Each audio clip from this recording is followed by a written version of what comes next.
Hello, is anyone home? Knock, knock. Annie turned quickly toward the door, her eyes wide. Grandma, someone's there. Before Martha could respond, Annie had already slid off her chair and hurried across the worn carpet. The porch light outside cast a faint glow through the frosted glass, revealing the shadow of someone small standing just beyond the door.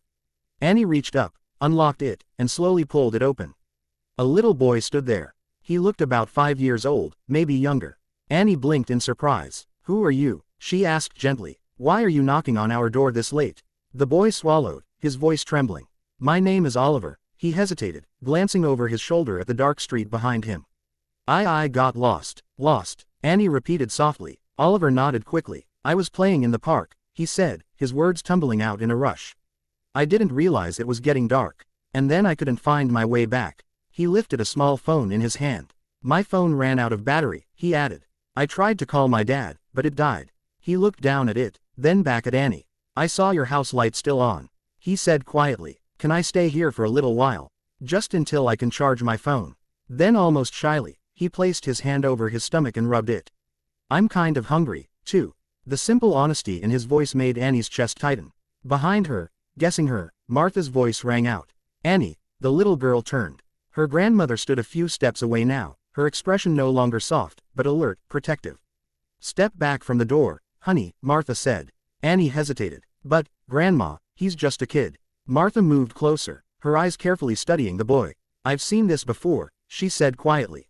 "Kids knocking late at night, saying they're lost." She folded her arms. "Sometimes they're not alone." Annie frowned. "What do you mean?" Martha's voice lowered. "Sometimes people send children ahead to see who opens the door." The wind outside picked up again, rattling the loose frame of the porch.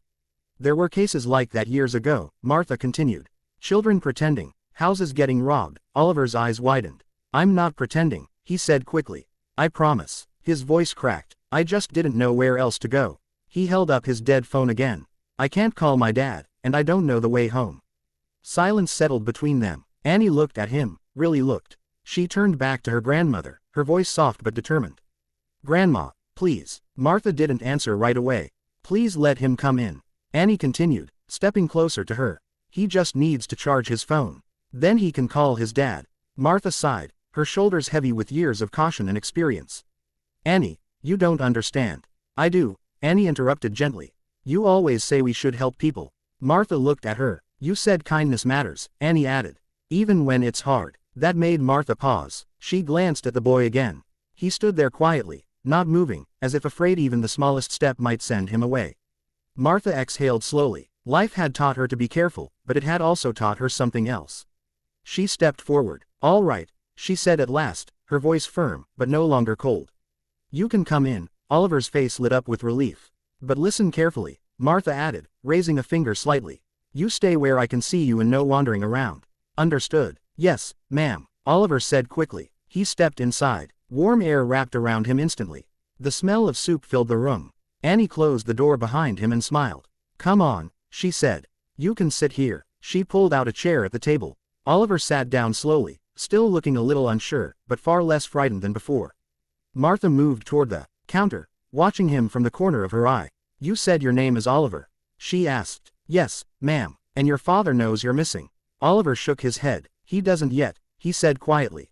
"That's why I need to charge my phone." Annie immediately turned toward the wall outlet.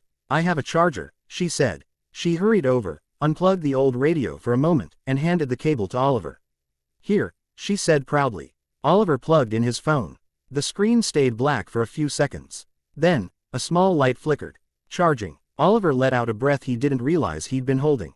"Thank you," he whispered. Annie grinned. "No problem." Martha ladled soup into a bowl and placed it gently in front of the boy. "Eat," she said. "Food first, worry later." Oliver picked up the spoon with both hands. The warmth of the bowl seemed to travel straight through him. As he took the first bite, Annie watched him carefully. Two children from two completely different worlds, sitting at the same small table. Outside, the night stretched quietly across the city, and far away, a father was searching desperately for his lost son.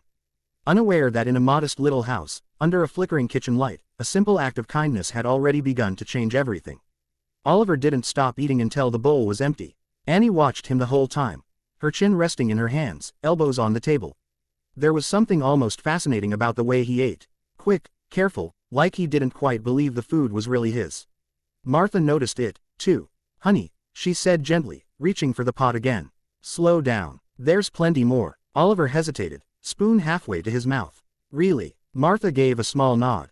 "We don't let anyone leave this house hungry." That seemed to settle something deep inside him. His shoulders loosened just a little, and for the first time since he stepped through the door, he looked like a child instead of someone trying very hard not to be afraid. Annie smiled. "Told you," she said. Oliver gave a small, shy smile back. On the table beside him, the phone continued charging. The faint glow of the screen reflected in his eyes as he glanced at it every few seconds, as if afraid it might stop working again. Martha leaned against the counter, arms crossed loosely, watching the two children. "So, Oliver," she said, her voice calm but observant. "What does your father do?" Oliver wiped his mouth with the back of his sleeve before answering. "He works a lot," he said simply. Annie tilted her head. "What kind of work?" Oliver shrugged. "Big stuff, I guess." Martha raised an eyebrow slightly at that, but didn't press further.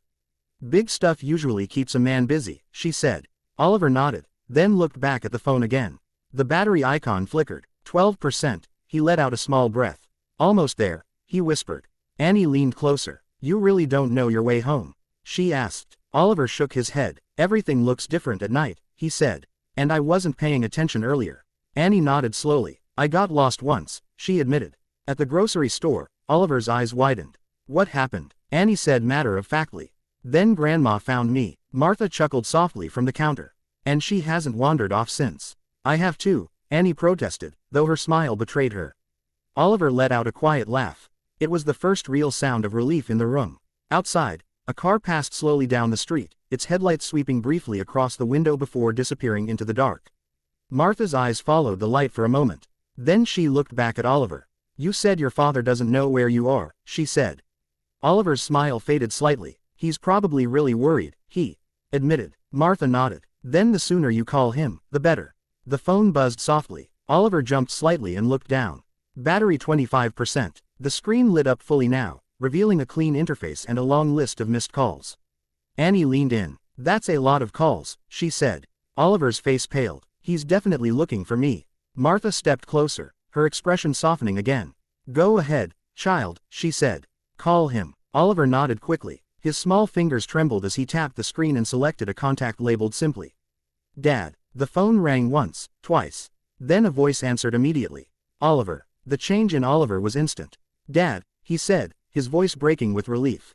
If this moment touched your heart, take a moment to like this video and share where you are watching from in the comments. Your support helps stories like this reach more people. And if you believe in kindness and second chances, subscribe to the channel so you do not miss the next story. On the other end, the man's voice cracked. "Where are you? Are you okay?" "I'm okay," Oliver said quickly. "I got lost, but I'm safe now." Annie and Martha exchanged a glance. Even through the phone, the urgency in the man's voice was unmistakable. "Put someone on the line," the man said. "Who are you with?" Oliver looked up at Martha. Unsure, Martha stepped forward and gently took the phone. "This is Martha Carter," she said calmly. "He's safe in my home." There was a brief pause. Then the man spoke again, slower now, but still carrying tension beneath every word. "Ma'am, thank you. Thank you for taking him in." Martha nodded, though he couldn't see her. "Any decent person would do the same." "I'm on my way," the man said. "Can you give me your address?" Martha did carefully. Clearly, she had given that address for decades to neighbors, delivery drivers, friends. But tonight, it felt different. When she finished, the man didn't hesitate. "I'll be there in 20 minutes. The line went silent. Martha handed the phone back to Oliver. "He's coming," she said. Oliver nodded, clutching the phone tightly.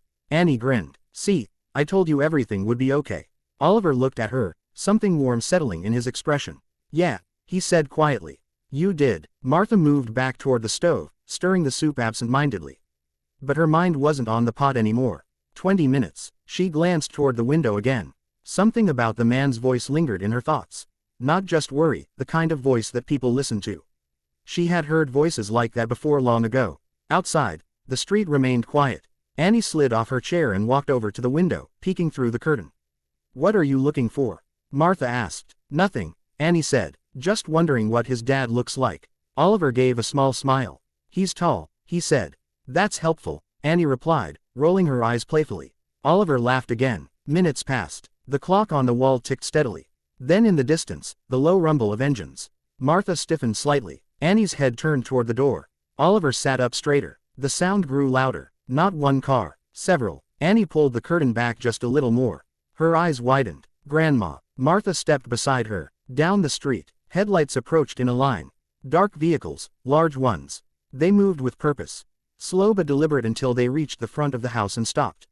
The engines idled, low and steady. No one inside the house spoke. Annie felt something shift in the air. Not fear exactly, but something close. Oliver stood up slowly from his chair, clutching his phone. "He's here," he said softly. Martha placed a gentle hand on Annie's shoulder. "Stay behind me," she murmured. Outside, one of the car doors opened, then another. Footsteps approached the small wooden porch. A shadow crossed the frosted glass of the door. Annie held her breath. The handle turned. The door opened slowly. Cold air slipped into the house. First, sharp, quiet, carrying with it something heavier than just the night. Then the man stepped inside. He didn't rush. He didn't need to. William Whitmore filled the doorway without saying a word. Tall, broad-shouldered, dressed in a dark overcoat that looked untouched by the wind outside. Behind him, faint shadows of other men moved near the cars, but none of them entered. The house suddenly felt smaller. Oliver didn't hesitate. "Dad," the word broke the tension like glass. He ran forward, his small feet hitting the floor in quick, uneven steps. William dropped to one knee instantly, arms opening before the boy even reached him. The moment they collided, the man wrapped his son tightly against his chest. For a second, just a second, everything else disappeared. "I've got you," William whispered, his voice rough, almost unrecognizable from the controlled tone on the phone. "I've got you." Oliver clung to him. "I'm sorry," he mumbled into his father's coat. "I didn't mean to get lost." William shook his head, pressing his hand gently against the back of the boy's head. "No," he said. "No, you're okay. You're safe." Annie stood frozen near the table. She had never seen a grown man like that before. Not a rich man, not someone who arrived with black cars and people waiting outside, just a father. Martha watched quietly from behind Annie, her sharp eyes studying every movement. She had seen men like this before. Power didn't always announce itself loudly. Sometimes it walked in quietly and everything adjusted around it. William slowly stood, still holding Oliver close. Only then did he seem to remember where he was, his eyes lifted. They landed on Martha first, then Annie. For a moment, no one spoke. Then William took a step forward. "Ma'am," he said, his voice steady again, though something underneath it still trembled. "You're Martha Carter." Martha nodded. "That's right." He adjusted Oliver slightly in his arms, then extended his free hand. "William Whitmore." Martha looked at his hand, then at his face, then back at his hand. She shook it. Her grip was firm. "Your boy's been safe here," she said. William nodded once. "I can see that." His gaze shifted to Annie. The little girl stood still, her hands folded in front of her, unsure what to do now that the moment had changed. William studied her quietly. Something in his expression softened. "You must be Annie," he said. She nodded. "Yes, sir." William glanced at Oliver. "Is she the one who helped you?" Oliver pulled back slightly, still in his father's arms. "She let me in," he said. "And she gave me food and helped me charge my phone." William looked back at Annie. There was no smile, but there was something deeper. Recognition. Respect. "Thank you," he said simply. Annie shifted her weight slightly. "I just opened the door," she replied. Martha crossed her arms lightly. "That's more than some would do," she added. William didn't argue. He looked around the house then, not in judgment, in understanding the old furniture, the patched walls, the quiet dignity of people who lived with little, but carried themselves with enough. His eyes landed briefly on the pot of soup, then on the single pie near the window, then back to Martha. "You fed him," he said. Martha shrugged. "He was hungry." William exhaled slowly. A man like him was used to solving problems with money, with influence, with control. But this had been something else, something he couldn't command. He reached into his coat. Annie tensed slightly. Martha didn't move. William pulled out a thick envelope and placed it gently on the table. No drama, no flourish, just a quiet action. "For your kindness," he said. Martha didn't even look at it. "No," she replied immediately. William paused. "It's not." "I said no," Martha repeated, her voice calm but firm. "We don't take money for helping a child." Silence settled in the room. Annie looked between them. Oliver looked up at his father. William studied Martha carefully. Most people didn't say no to him. Not like that, not without hesitation, but there was no pride in her refusal. Only principle. He nodded slowly. "I understand," he said, but he didn't take the envelope back. Instead, he rested his hand lightly on it. "Then don't think of it as payment." Martha raised an eyebrow. "Think of it as making things right," he continued. Because tonight, if you hadn't opened that door, he didn't finish the sentence. He didn't need to. Martha's expression softened just slightly. Behind her, Annie stepped forward. Grandma, she said quietly. Martha glanced down at her. Annie looked back at William. He was really scared, she said. Then she looked at Oliver. He kept checking if his phone was charging. Oliver gave a small, embarrassed smile. Martha sighed. Long, tired, the kind of sigh that carried years of decisions. She looked at the envelope again, then at William. You said you're his father. She said, I am. Then raise him right. William didn't blink. I intend to. Martha nodded once. Then that's enough for me. William held her gaze. Something unspoken passed between them. Then slowly he picked up the envelope again, but instead of putting it away, he placed it back down. Closer this time. Not as an offer. As a promise. I don't forget things like this, he said quietly. Martha didn't respond, but she didn't push it away either. Oliver tugged lightly on his father's sleeve. Can Annie come visit sometime? He asked. The question caught everyone off guard. Annie blinked. Martha looked at William. William looked down at his son, then back at Annie. A faint smile touched his lips. We'll see, he said. It wasn't a dismissal. It was a beginning. William adjusted his coat. It's time to go, he said gently. Oliver nodded, though he looked back at Annie. Thank you, he said again. Annie smiled. You're not lost anymore. Oliver grinned. No. William turned toward the door, his presence filling the small house once more. Before stepping out, he paused. He looked back at Annie, at Martha, at the house. Then he said quietly, kindness like this doesn't disappear. And then he was gone. The cold air slipped in again as the door closed behind him. The sound of engines returned, then faded. Silence settled back into the house. Annie stood still for a long moment. Then she looked up at her grandmother. Grandma. Martha walked slowly back to the table. She looked at the envelope. Didn't touch it. Not yet. Then she said softly, sometimes, child, one small decision follows you for the rest of your life. Annie didn't fully understand, but she felt it. Something had changed. Not just for the boy, not just for the man, but for them, too. And neither of them knew yet how far that change would reach. The house felt different after the cars left. Quieter. Not the peaceful kind of quiet Annie was used to, where the radio hummed softly and the smell of soup filled the air. This quiet felt heavier, like something had passed through and left its shadow behind. Annie stood near the door for a long moment, staring at the spot where Oliver had been. Then she slowly turned back. Grandma, do you think he's okay now? Martha didn't answer right away. She was still standing by the table, looking down at the envelope William had left behind. I think, she said finally. That boy was never in danger the way we thought. Annie frowned. But he was lost. Yes, Martha said, but not alone in the world. That was different. Annie walked back to the table and climbed into her chair. Her small fingers traced the edge of the wood. He was still scared, she said quietly. Martha looked at her. Yes, she agreed. And that part matters more than anything else. The old woman finally reached out and picked up the envelope. It was heavier than it looked. She turned it over once in her hands, then set it back down.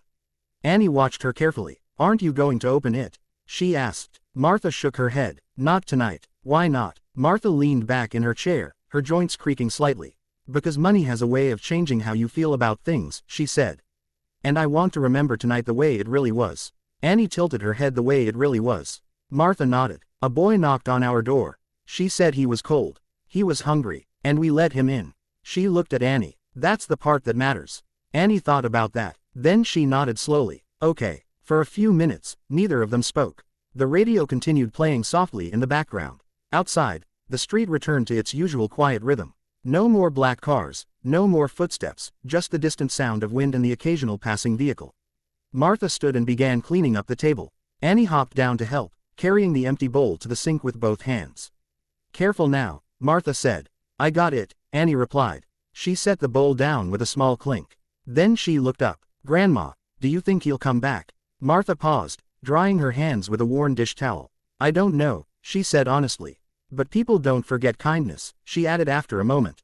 Annie smiled a little. I hope he does. Martha looked at her. You liked him. Annie shrugged, trying to act casual. He was nice. Then after a small pause, and he said, thank you. Martha smiled. That's a good sign. They finished cleaning in silence. When everything was done, Martha walked over to the window and pulled the curtain aside just a little. The street was empty again, as if nothing had happened. But Martha knew better. She had lived long enough to recognize turning points, and tonight had been one. She let the curtain fall back into place. Time for bed, she said. Annie groaned softly. I'm not even tired. Martha raised an eyebrow. You will be in about 3 minutes. That made Annie giggle. She ran down the short hallway to her room. The room was small but cozy.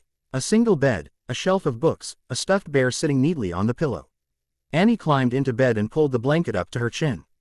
Good night, Grandma, she called. Good night, baby, Martha replied from the kitchen. The lights went off one by one. The house settled into sleep, but Martha didn't go to bed right away. She walked back to the table.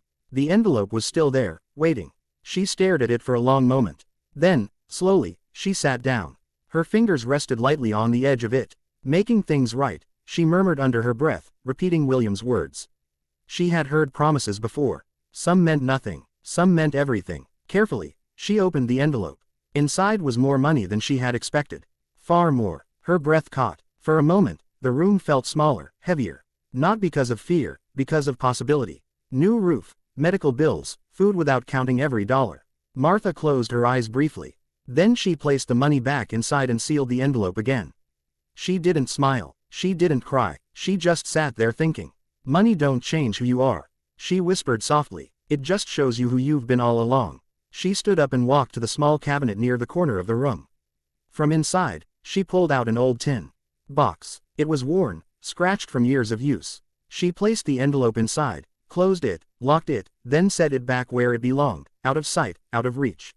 For now, Martha turned off the last light in the kitchen. The house fell into darkness. But sleep didn't come easily. Later that night, long after Annie had drifted off, Martha lay awake in her bed, staring at the ceiling, listening to the quiet, and thinking about the boy, about the man, about the way the cars had arrived, and the way they had left. There was power in that kind of silence. The kind that didn't need to explain itself. Martha turned onto her side. She had spent her whole life building something simple, honest, safe. And tonight, that world had been touched by something far bigger, far more complicated. Lord, she whispered softly into the darkness. Keep that child safe. She wasn't sure which one she meant. Maybe both. In the other room, Annie shifted slightly in her sleep. A faint smile crossed her face. In her dream, she saw Oliver sitting at the table again, eating soup, laughing, not scared anymore, and somewhere across the city, a man sat awake in a much larger house, watching his son sleep, thinking about a small wooden home, a warm kitchen, and a little girl who opened the door. Because sometimes the smallest houses hold the biggest acts of courage, and sometimes a single night is enough to change the direction of more than one life. Morning came slowly to the Carter house. The first light of day slipped through the thin curtains, painting soft golden lines across the worn wooden floor. The neighborhood outside stirred to life in its usual way. Distant car engines, a dog barking somewhere down the block, the faint clatter of someone dragging a trash bin to the curb. Inside, everything felt almost normal again. Almost. Annie was the first to wake. She sat up in bed. Her hair tousled, her small hands rubbing sleep from her eyes. For a brief moment, she forgot about the night before. Then she remembered the knock, the boy, the cars. Her eyes widened slightly. Oliver, she whispered to herself. She climbed out of bed and padded down the hallway, her bare feet soft against the floor. Grandma, she called quietly. In the kitchen, baby. Annie walked in to find Martha already awake, standing by the stove. The smell of fresh coffee filled the room along with something else toast. You're up early, Martha said without turning.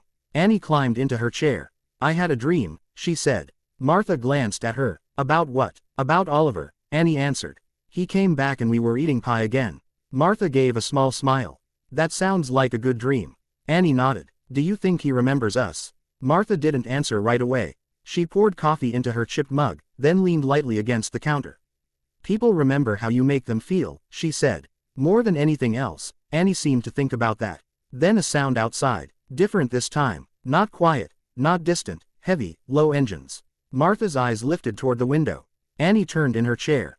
Grandma. Martha didn't speak. She walked slowly to the window and pulled the curtain aside just enough to look out.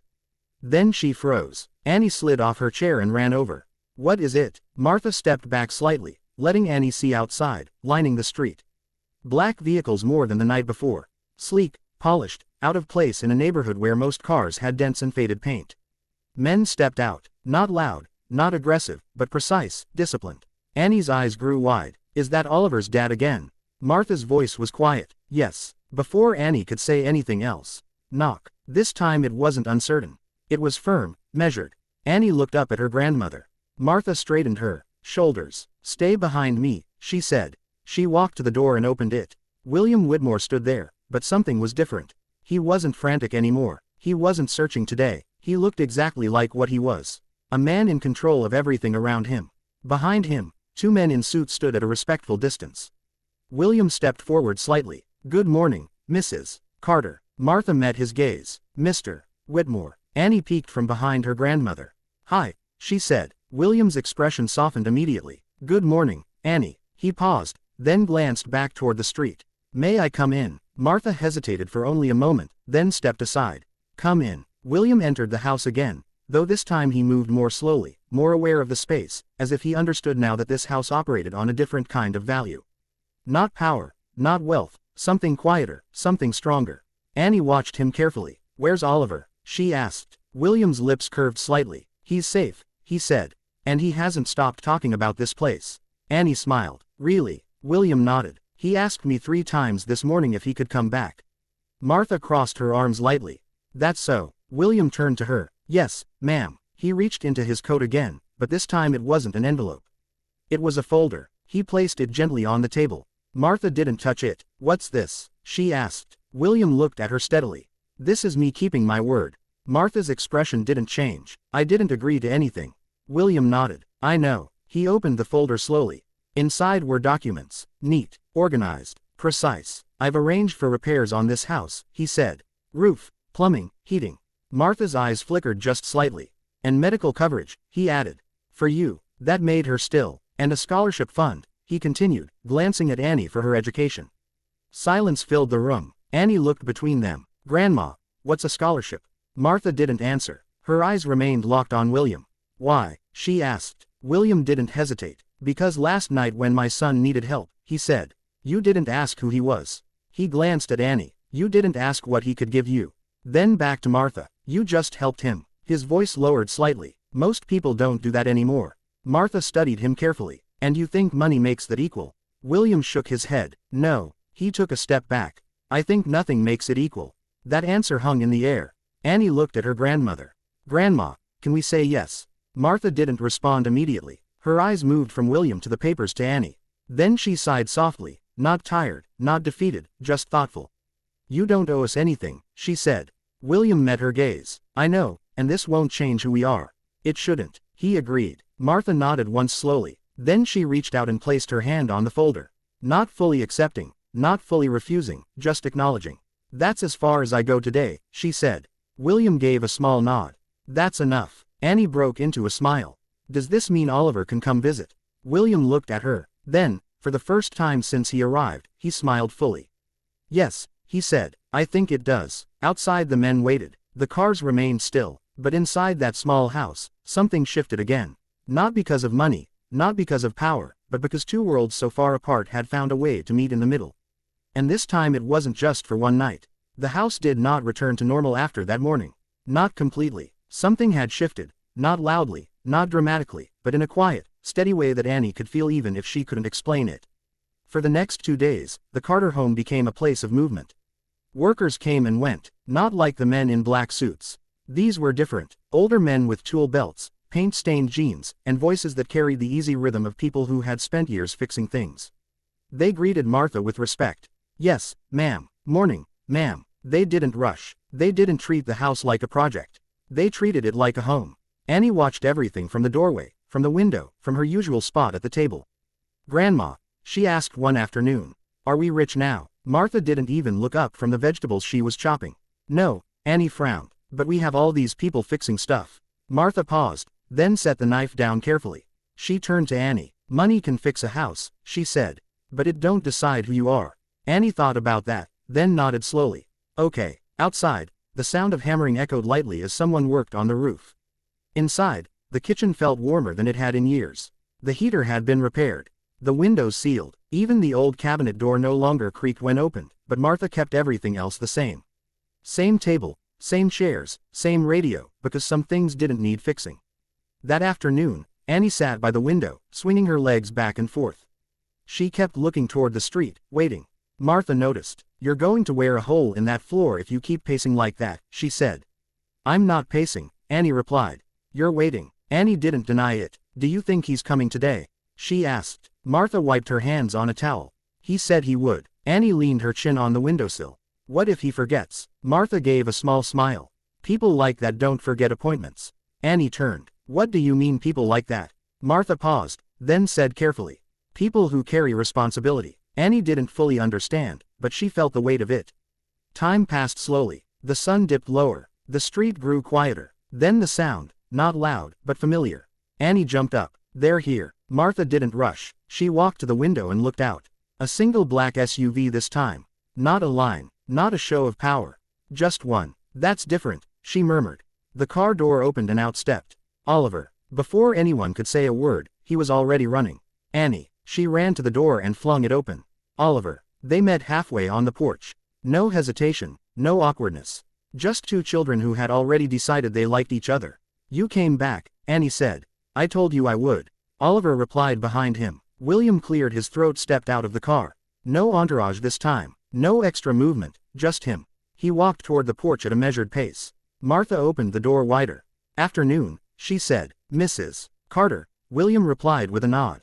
Oliver didn't wait. Can I come in? He asked. Annie grabbed his hand. Of course you can. Martha stepped aside. Shoes off, she said automatically. Oliver stopped, slipped them off neatly, and placed them by the door. Good manners again, Martha noticed. Inside, the house felt brighter, not because of the repairs, because of the laughter. Oliver walked straight to the kitchen table like he had been there 100 times before.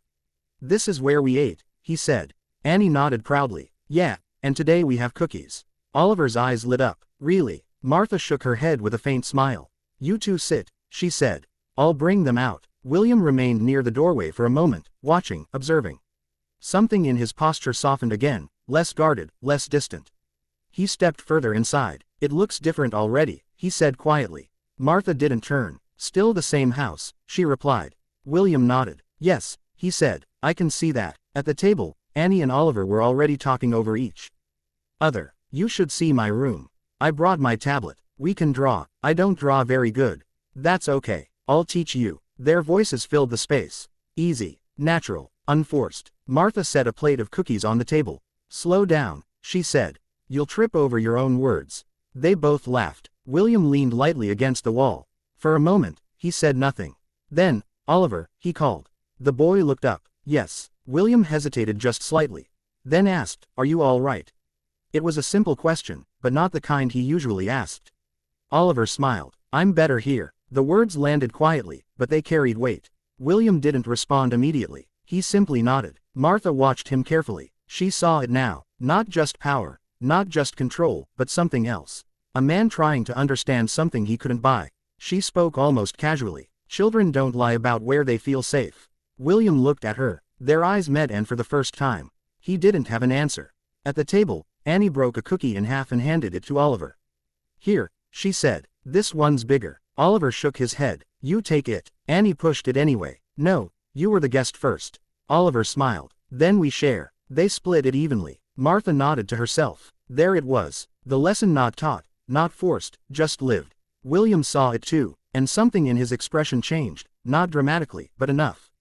Because in that moment, in that small kitchen with two children sharing a cookie, he understood something that had nothing to do with wealth and everything to do with worth. Outside, the sun dipped lower. Inside, the light stayed warm, and for the first time in a long while, the house didn't just feel safe. It felt full. That afternoon stretched longer than any Annie could remember. Not because of waiting, but because she didn't want it to end. Oliver had taken over the small living room as if it had always belonged to him. His shoes sat neatly by the door, his laughter bouncing off the walls in a way that made the house feel younger somehow. Look, Annie said, pulling out a small box from under the couch. These are my crayons. Oliver leaned closer, his eyes lighting up. You have so many colors. They're not new, Annie said quickly. Some of them are really short. That's okay, Oliver replied. Short ones still work. He picked up a blue crayon and began drawing on a piece of paper Annie had placed between them. What are you making? She asked. A house, he said. Annie smiled. That's easy. Oliver shook his head. No, not just a house. He paused, concentrating. A safe house. Annie tilted her head. What's that? Oliver didn't look up. It's a place where you don't feel scared. The words were simple, but they landed differently. Annie glanced toward the kitchen. Martha was watching them quietly, understanding more than either child realized. Across the room, William remained near the wall, arms loosely folded. He hadn't moved much since arriving, but his presence no longer filled the space the way it had before. Now, he observed, listened, learned. Annie scooted closer to Oliver. "You can draw this one," she said, pointing to the paper. "That's our house." Oliver looked up. "Yeah," he said softly. "It is in the kitchen." Martha poured 2 glasses of milk and carried them over. "Break time," she announced. Annie groaned playfully. "We just started." "That's why it's called a break," Martha replied. Oliver took the glass carefully. "Thank you, ma'am." Martha nodded. "You're welcome, child." William watched that exchange closely. Respect. Natural. Unforced. He stepped forward slightly. "Oliver," he said. The boy looked up. "Yes, Dad." William hesitated for just a moment. Then, "What did you learn today?" It wasn't a question he usually asked. Not like this. Oliver thought for a second, then said that you don't have to be home to feel at home. Silence followed. Annie looked at him. Martha stilled and William didn't move at all. The sentence hung in the air, quiet but undeniable. Martha broke the silence first. "Children say the truth plain," she said softly. William's gaze shifted to her. "Yes," he replied, "they do." He looked back at Oliver, then at Annie. 2 children sharing crayons, sharing cookies, sharing something he had spent years trying to build with far more complicated tools. Trust. He exhaled slowly. "Oliver," he said again, his tone gentler now. "Why did you run so far yesterday?" Oliver looked down at his hands. "I didn't mean to," he said. "I just wanted to play longer." William stepped closer. "And why didn't you stay where you were supposed to?" Oliver shrugged slightly. "Because nobody was playing with me." The answer came out quiet, but it hit harder than anything else. William's jaw tightened, not in anger. In realization, Annie leaned forward. "I would have played with you," she said immediately. Oliver smiled. "I know." Martha watched William carefully. There it was again. That moment, the one where a man sees something he didn't want to admit. She spoke gently, "But clearly children don't need much," she said. "Just time and someone who sees them." William nodded slowly. "I'm starting to understand that." Annie suddenly stood up. "Come on," she said, grabbing Oliver's hand. "Let me show you my room." They ran down the hallway together, their laughter trailing behind them. The house fell quieter again, but not empty. William remained standing in the living room. Martha returned to the kitchen, rinsing the glasses slowly. After a moment, William spoke. "You were right," he said. Martha didn't turn. "About what?" "About raising him." "Right." She paused, then continued washing. "That's your job," she said. "Not mine." William walked a few steps closer. "I thought providing everything he needed was enough." Martha dried her hands and turned to face him. "That's not the same thing." William met her gaze. "What is?" Martha's expression softened slightly. "Being there when it matters." The words were simple, but they carried weight. William looked down briefly, then back up. "I've spent my whole life building something," he said. "And I think I may have missed something else in the process." Martha nodded once. "Happens more often than you think." From down the hall, Annie's voice echoed. "Oliver, don't touch that. It's broken." A pause. Then both children burst into laughter. William's lips curved slightly. "That sounds like something I can't buy," he said. Martha allowed herself a faint smile. "No, sir," she replied. "That's something you earn." He looked at her again. And this time he didn't argue because deep down he knew she was right. Moments later the children returned slightly out of breath, still smiling. "Can he stay longer?" Annie asked immediately. William checked his watch, then looked at Oliver, then back at Annie. "Yes," he said. "He can stay a little longer." Annie cheered. Oliver grinned. Martha shook her head lightly. "Just don't run through the house," she warned. "No promises," Annie replied, already pulling Oliver back toward the living room. Their footsteps echoed again, light, carefree, alive. William stood there, watching them. And for the first time in a long time, he didn't feel the need to control the moment. He just let it happen. Because sometimes the most important things in life don't need to be managed. They just need to be noticed. And finally, he was paying attention. The sun had begun to dip lower, stretching long shadows across the Carter house when the energy inside finally started to slow. Not because the children wanted it to, but because even joy, when it runs fast enough, eventually needs to catch its breath. Annie and Oliver sat on the living room floor, surrounded by scattered crayons and wrinkled sheets of paper. Their drawings had grown more elaborate: houses with gardens, stick figures holding hands, a sun that seemed too big for the page. "This one is you," Annie said, pointing at a drawing with 2 figures standing beside a small house. "And this is me." Oliver studied it carefully. "And that's your grandma?" he asked. "Yeah," Annie said. "She's always watching." Oliver nodded slowly. "That's good," he said. "Why?" He shrugged. "So nobody gets lost." Annie didn't answer right away. She just looked at the drawing again. Across the room, William checked his watch. Though this time it wasn't out of urgency. It was habit. A lifetime of schedules and structure still lingered in him. Even here, Martha noticed. "You've got somewhere to be?" she asked. William shook his head. "Not as important as this," he replied. That answer seemed to settle something quietly between them. Martha nodded once, then moved toward the stove, where she had begun preparing a simple early dinner. "You'll both eat before you go," she said over her shoulder. William opened his mouth to object, then paused, then closed it again. "Yes, ma'am," he said. In the living room, Annie perked up. "Dinner." Oliver looked surprised. "We can stay." Annie grinned. "Of course, you can." Oliver looked toward his father. William gave a small nod. "We'll stay." The word felt unfamiliar on his tongue, but not unwelcome. The kitchen soon filled with the warm scent of food again. Simple, honest cooking that carried something deeper than flavor. Martha moved with quiet efficiency. Annie hovered nearby. "Can I help?" she asked. "You can set the table." Martha replied. "I'll do it," Annie said, rushing to grab plates. Oliver followed her. "I'll help too." "Okay," Annie said. "You do the forks." "I know how to do forks," Oliver replied with mock seriousness. "I hope so," Annie said. "It's not that hard." William watched them from a distance. Two children. No hesitation. No calculation, just instinct. He stepped closer to Martha. "You don't have to do all this," he said quietly. Martha didn't look up. "I know," she replied. "Then why did it?" She stirred the pot once more, then turned slightly. "Because feeding people is how you show them they matter." William absorbed that. No transaction, no expectation, just meaning.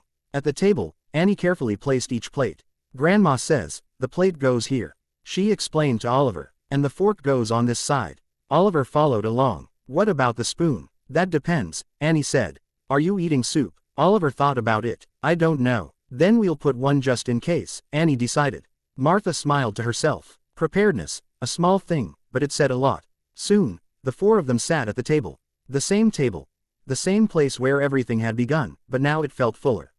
William hesitated before sitting. He wasn't used to this. Not like this, but when he did, something shifted again. Not outside. Inside, Martha placed the food in the center. "Help yourselves," she said. Annie reached first. Oliver followed. William waited a second, then served himself. No one rushed him. No one watched him, and somehow that made it easier. For a while, they ate in quiet comfort. The kind of silence that didn't need filling. Then Annie spoke. "Oliver, do you eat like this at home?"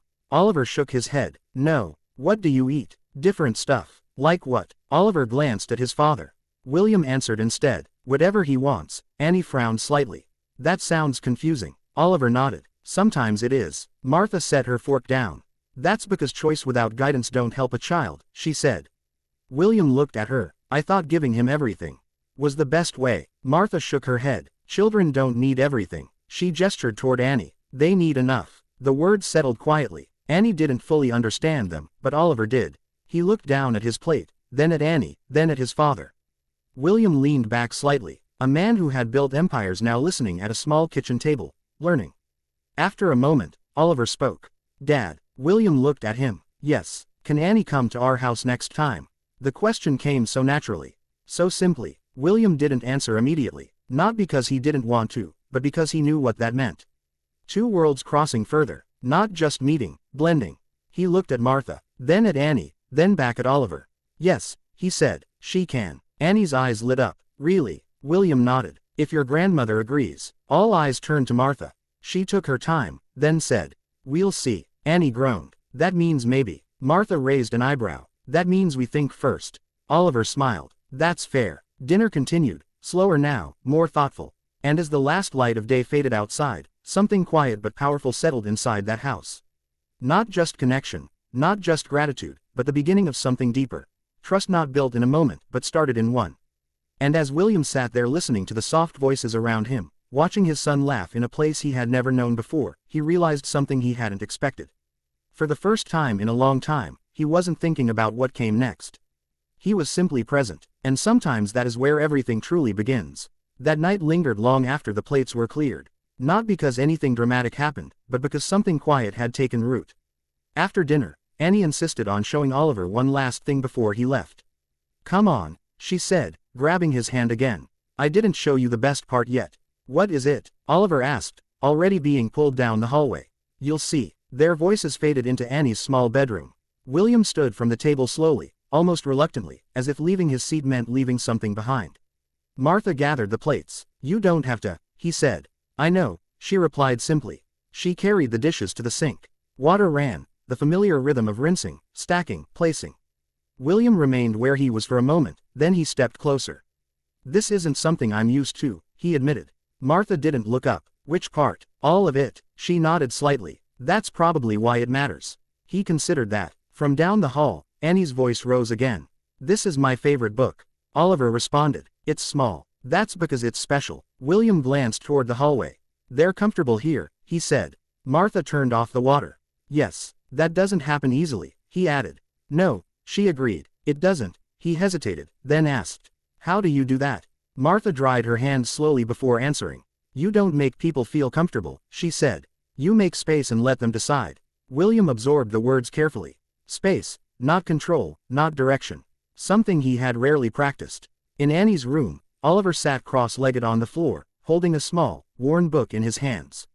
"What's this about?" he asked. Annie sat across from him. "It's about a girl who gets lost," she said. Oliver looked up. "Like me," Annie smiled. "Yeah, but she finds her way back. How she meets someone kind." Oliver looked down at the book again, then said quietly. "That sounds like you." Annie shrugged. "I just opened the door." Oliver shook his head. "That's not just." The room fell quiet for a moment. Then Annie leaned forward. "Do you ever feel lonely?" she asked. Oliver didn't answer right away. He picked at the corner of the book. "Sometimes," he said. When it's quiet," he replied. Annie frowned. "I like quiet." Oliver nodded. "Me too. But not that kind." "What kind?" "The kind where nobody comes." Annie didn't have an answer for that. She just sat there thinking. Then she said, "You can come here." Simple, direct, certain. Oliver looked at her. "Really?" Annie nodded. "As long as the light's on." That made him smile. In the living room, William checked his watch again. This time it wasn't habit. It was reality. "We should go," he said gently. Martha nodded. "Children need rest." Annie and Oliver returned a moment later. "Already?" Annie asked. William gave her an apologetic look. "Already." Oliver didn't argue, but his shoulders dropped slightly. Annie noticed. "It's okay," she said quickly. "You can come back." Oliver nodded. "I will." They walked toward the door together. This time there was no hesitation, no uncertainty, just a quiet understanding that something had been built. Shoes went on, jackets adjusted. The night air waited outside. Oliver turned to Annie. "Thank you," he said again. Annie smiled. "You already said that." "I know," he replied. "But I mean it again." She nodded. "I know." William stood by the door watching the exchange. Then he looked at Martha. "You've given him something I didn't know how to," he said. Martha shook her head. "No," she replied. "He already had it." William frowned slightly. "What do you mean?" "Children are born knowing how to connect," she said. "It's the world that teaches them to forget." William didn't respond immediately because he understood exactly what she meant. He had seen it happen. Slowly over time, he opened the door. Cold air slipped in again, but it didn't feel as harsh this time. Oliver stepped outside, then turned back once more. "Bye, Annie." "Bye, Oliver." William followed before leaving. He paused. He looked at Martha, then at Annie, then back at the house. "I meant what I said," he told Martha quietly. "I don't forget things like this." Martha nodded. "I know." William gave a small nod in return, then stepped out. The door closed, engine started, and just like that, they were gone again, but this time it felt different. Annie stood by the door for a long moment, then turned. "Grandma." Martha was already walking back toward the table. "Yes, baby. Do you think he'll really come back?" Martha smiled softly. "Yes." "How do you know?" Martha glanced at the window where the faint glow of taillights disappeared into the distance. "Because he doesn't want to feel lost anymore." Annie nodded slowly. That made sense. She walked back to her room, climbed into bed, and held the small book Oliver had touched. In the quiet of the night, she whispered, "As long as the light's on." Across the city, in a house far bigger and far quieter, Oliver sat in the backseat of the car, looking out the window. "Dad," William glanced at him. "Yes, can we keep going back there?" William didn't answer right away. He looked out at the passing streets, then back at his son. "Yes," he said, "we can." Oliver leaned back, satisfied. For the first time since getting lost, he didn't feel like he had to search for something because he knew where it was. And sometimes finding your way isn't about the road you take. It's about the door that was opened for you. The city looked different from inside the car that night. Not because the streets had changed, but because Oliver had. He sat quietly in the back seat, his small hands resting in his lap, no longer gripping the door handle the way he had earlier. The fear that once filled his chest had settled into something softer, something steadier across from him. William watched, not directly, but carefully. Parents learn to do that, observe without making it obvious. "You're quiet," William said. After a while, Oliver didn't look away. "From the window. I'm thinking about what?" Oliver hesitated, then said, "That house." William nodded slowly. "What about it? It feels different there." William leaned back. "How?" Oliver searched for the right words. "It's small," he said. "But it doesn't feel small." William almost smiled. "That's because size doesn't decide how something feels." Oliver nodded. "I think I like it more than our house." The words landed quietly, but they landed deep. William didn't respond immediately because he understood what his son meant. His house was large, perfectly designed, controlled, secure, but it wasn't warm in the same way. "Do you know why?" William asked. Oliver shook his head. "Because someone is always there," he said. "Not just people, but someone who sees you." Oliver leaned back into the seat. "Annie sees me." William looked out the window.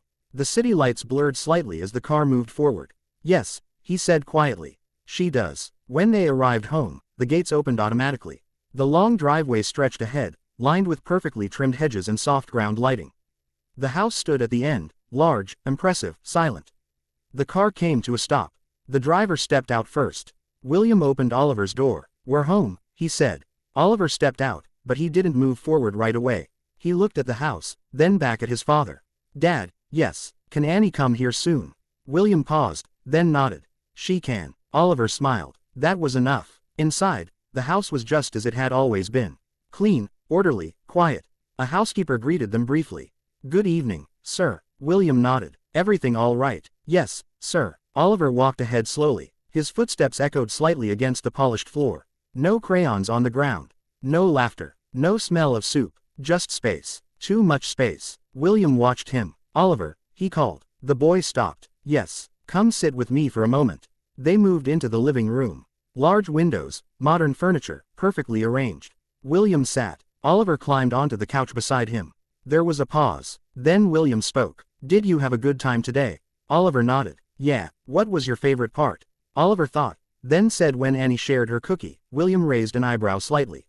"Not the drawings. Not the games." Oliver shook his head. "No. Why the cookie?" Oliver smiled faintly. "Because she didn't have to." William leaned back slightly. There it was again. That lesson. Simple, clear, unavoidable. "Oliver," he said gently. "Do you know what it means to share something when you don't have much?" Oliver looked at him. "It means you care." William nodded slowly. "Yes." The word stayed between them. Care. Not provision, not control, care. William stood after a moment. "Let's get you ready for bed." Oliver didn't argue. He followed up the stairs, down the long hallway, into a bedroom larger than Annie's entire home. Everything was in place. Everything was perfect, but something was missing. Oliver climbed into bed. William pulled the blanket over him. For a moment, neither of them moved. Then Oliver spoke softly. "Dad, yes. Were you scared?" William didn't expect that. "When I was lost," William exhaled slowly. "Yes," he said. Oliver looked at him. "I was scared, too." "I know." Oliver hesitated, then said, "But I wasn't scared when I got there." William nodded. "I know that too." Oliver yawned slightly. "Can we go back tomorrow?" William smiled faintly. "Not tomorrow." Oliver frowned. "Why?" "Because some things are better when you don't rush them." Oliver thought about that, then nodded. "Okay." William turned off the light, but before he could step away, Oliver reached out and grabbed his hand. "Stay a little," he said. William paused, then sat back down. "All right." Minutes passed. Quiet. Still. Oliver's breathing slowed, then steadied. Sleep came, but William didn't move. He sat there looking at his son, thinking about a small house, a simple meal, a girl who opened the door without asking questions, and a woman who refused money before accepting respect. After a while, he gently pulled his hand free, stood, and walked out. But he didn't go to his office. He didn't check his phone.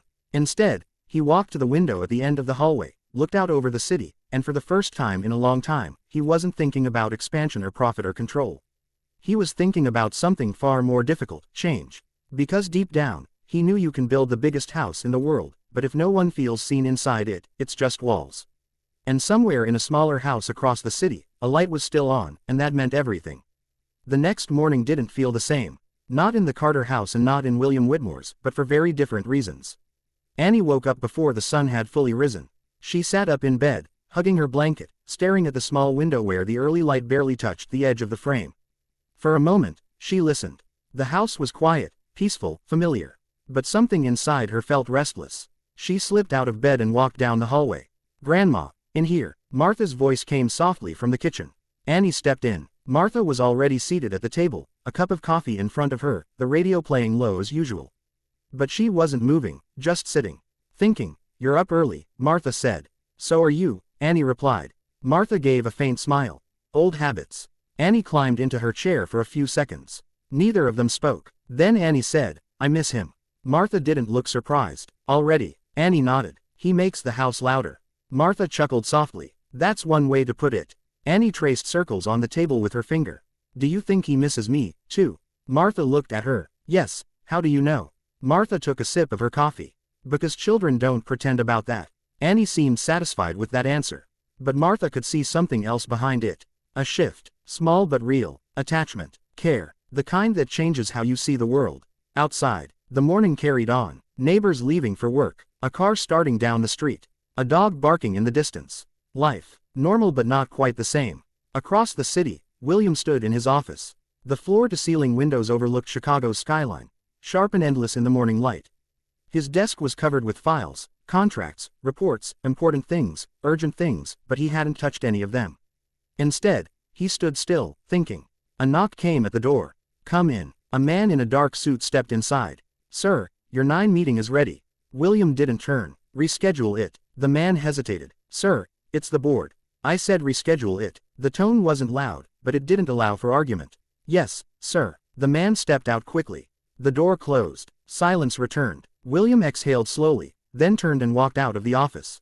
Not toward the conference room, but toward the hallway that led upstairs to Oliver. He knocked lightly. "Come in," a small voice answered. William opened the door. Oliver was sitting on the floor, not playing, just sitting. "What are you doing?" William asked. Oliver shrugged. "Nothing." That answer hit harder than it should have. William stepped inside. "You have your toys," he said. "Your books." Oliver nodded. "I know. Then why aren't you playing?" Oliver looked up. "Because it's not fun by myself." There it was, clear, unfiltered. William walked further into the room. "And yesterday?" he asked. Oliver's face changed immediately. "That was fun." "Why?" Oliver didn't hesitate. "Because Annie was there." William nodded slowly. "And what made it different?" Oliver thought for a moment, then said, "She listens." William sat down across from him. "So do I." Oliver shook his head. "You hear me," he said. "Annie listens." The distinction landed like a quiet truth. William didn't argue because he understood there was a difference and he had missed it. He leaned forward slightly. "What would you like to do today?" Oliver looked at him. "Can we go back?" William paused, then asked, "Why is that so important to you?" Oliver answered softly, "Because I don't feel alone there." Silence, heavy, honest. William looked at his son. Really, he looked, not as someone to protect, not as someone to provide for, but as someone trying to tell him something. And for the first time, he truly heard it.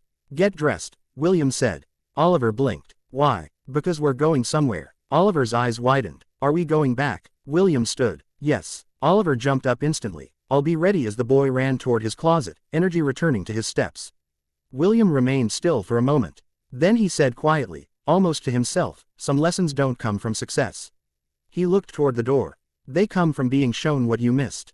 Back in the Carter house, Annie sat at the table, swinging her legs again. "You're thinking," Martha said. "I always think," Annie replied. Martha smiled. "That's true." Annie looked toward the window. "Do you think today feels different?" Martha followed her gaze. "Yes." "Why?" Martha thought for a moment, then said, "Because yesterday changed something." Annie tilted her head. "Like what?" Martha looked at her. "Like what you expect from people." Annie didn't fully understand, but she felt it. Then a sound familiar, low, steady. Annie's head snapped toward the door. Grandma Martha didn't move, she just listened. The engine stopped outside. Annie ran to the window. Her face lit up instantly. "They're here." Martha stood slowly. No surprise this time, just quiet acknowledgement. "Go on," she said. Annie didn't wait. She ran to the door and pulled it open. And there he was, Oliver standing on the porch, not lost, not afraid, just back. And behind him, William Whitmore. But this time, he wasn't just a man arriving. He was a man returning. Because sometimes you don't go back to a place because you have to. You go back because something there changed you. The door opened before Oliver could knock. "Oliver." Annie's voice burst out of her before she could stop it. She ran forward, her small feet barely touching the wooden floor, and threw the door wide open. Oliver smiled the moment he saw her. "I came back," he said almost as if he had been holding those words in all morning. "I knew you would," Annie replied. There was no hesitation this time. No uncertainty, just recognition. Behind him, William stood on the porch, quieter than before. The wind moved gently through his coat, but he didn't seem to notice. His attention was on the two children in front of him, on what they had found so easily, something he was still learning to understand. Martha stepped up behind Annie. "Good morning," she said. "Good morning, Mrs. Carter," William replied. There was no tension in his voice now. No distance, just respect. "May we?" he asked. Martha nodded and stepped aside. "You know the way." Oliver walked in like he belonged there because in a way he did. Annie closed the door behind them, already talking. "I was just thinking about you," she said. "Me too," Oliver answered. "What were you thinking?" "That I didn't want to feel alone again." Annie stopped for a second, then she smiled. "You won't hear." The words were simple, but they carried something bigger. In the kitchen, the morning light stretched across the table, the same table where everything had begun. Martha poured 2 glasses of milk without asking. Some things didn't need to be discussed anymore. William remained standing for a moment, taking it all in again.